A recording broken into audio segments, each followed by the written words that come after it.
So, Anthony, I want to follow with a question, which is this issue of it bleeding into the criminal justice system across the board for other kinds of crimes. Do you think we've already seen that? Because one of the things that's happening with the civilian military courts discussion or debate is that we've had the discussion of Miranda. We've had this, or not. We've had the discussion of preventive detention. We have the overall discussion of what it means to close Guantanamo. Does moving them actually close it?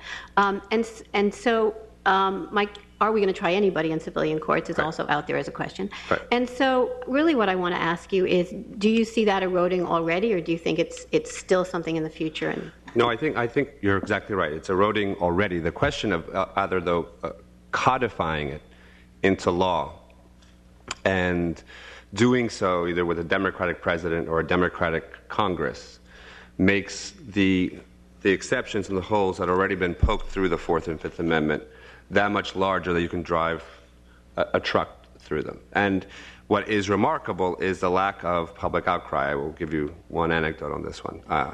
I was dealing with budgets. Part of my job is to run an organization in this economy, which is not often easy. So in times where I have to go underground and go underwater, I don't pay as close attention to the emails or the blogs. And I got a phone call from someone in the government, in law enforcement, in my cell phone in the morning, saying, "Where the hell are you on this underwear bomber?" And I said, "Well, there's nothing for me to do. You arrested the guy, you read him his rights. That's the way it's supposed to work." And I was told, "No, we're getting clobbered on the Hill and in the press for having read him his rights. We need to hear from you," which is incredible. Usually I get phone calls that ask me to stay out of a controversy. They don't ask me to jump into it. But ironically, here we are in a context where law enforcement did it the way the FBI did it, exactly the way they were supposed to. A guy on American soil, which we might disagree, Mo, in an airplane in Detroit, tries to blow up his fellow passengers.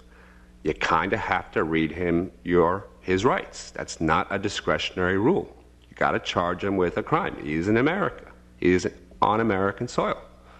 Even if he's not an American, he's on American soil, and we've established that. We have lots of undocumented immigrants who break the law, and yet we don't not read them their rights or hold them without charges or trial.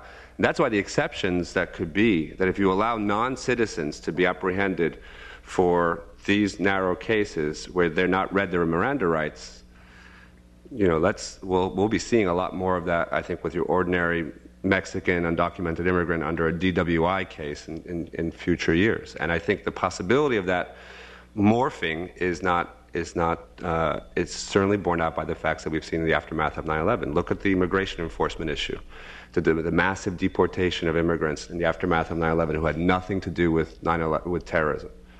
And it's when you ever get that fear-mongering and those lax enforcement of the rules, you're going to see it play out.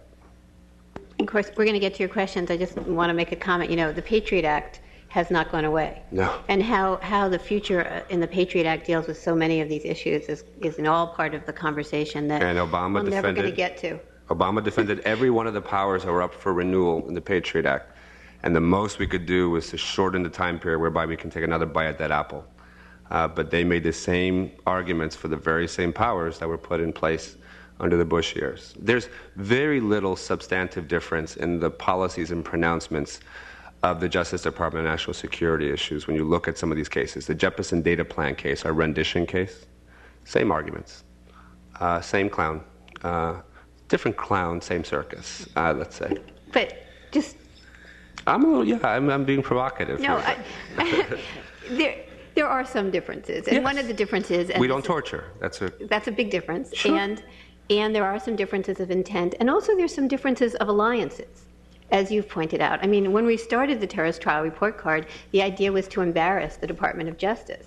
Halfway through it, we realized that really it was a different story than we'd started out finding, and everybody had already gotten into their corners, and the corners aren't the same, because now the issue of civilian and military trials has put people who debated how we try domestic cases into, sort of on the same idea that we want to use civilian courts. And so it's kind of a weird realignment, which, all I'm saying is this could happen down the road with the renewal of the Patriot Act. Sure, So sure. maybe. Point well taken. Okay. This is why you need the academics to bridle the advocates. No, it's called a moderator.